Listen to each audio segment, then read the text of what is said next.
വയനാട് ഉരുൾപൊട്ടൽ ദുരന്തത്തെ അതിജീവിച്ച ചൂരൽമലയിൽ നിന്ന് വന്ന ഭക്തരുടെ സംഘമാണ്. സ്വാമി, വലിയൊരു അതിജീവനത്തിന്റെ കരുത്തോടെയാണ് മല കയറി വന്നിരിക്കുന്നത്. ഞങ്ങൾ മൊത്തം 50 പേര് വന്നിട്ടുണ്ട്. എല്ലാവരും ചൂരൽമല ചൂരൽബാധിത മേഖലയിൽ നിന്ന്. ചൂരൽമലന്ന് 25 പേര് വന്നിട്ടുണ്ട്. മുണ്ടക്കൈ മേഖലയിൽ നിന്ന്.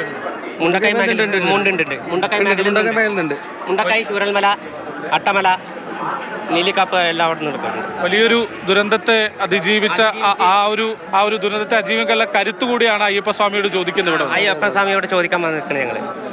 പുനരധിവാസം പെട്ടെന്ന് ആവട്ടെ പറഞ്ഞിട്ട് അയ്യപ്പൻ്റെ അടുത്ത് ഞങ്ങൾ ഇതാക്കാം.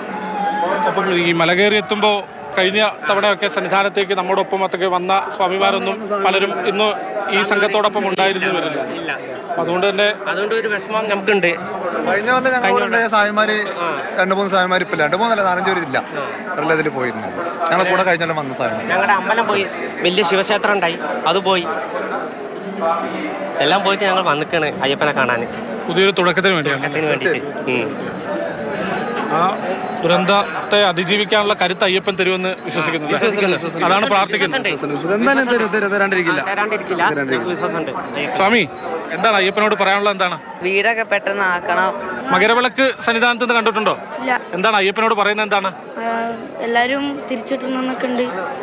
പോയവരൊക്കെ വീടൊക്കെ നല്ലപോലെ ആയിക്കണം എന്നൊക്കെ ഉണ്ട്. അങ്ങനെ വലിയൊരു അതിജീവനത്തിന്റെ കരുത്തുമായി വലിയ അതിജീവനത്തിന്റെ സന്ദേശമൊക്കെയാണ് ചൂരൽമലയിൽ നിന്നും മുണ്ടക്കയിൽ നിന്നുമുള്ള ഈ അയ്യപ്പ ഭക്തരുടെ സംഘം മല കയറി എത്തിയിട്ടുള്ളത്.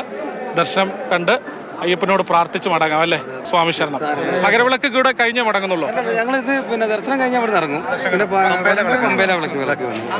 Sujith C, Mathrubhumi news, Sannidhanam.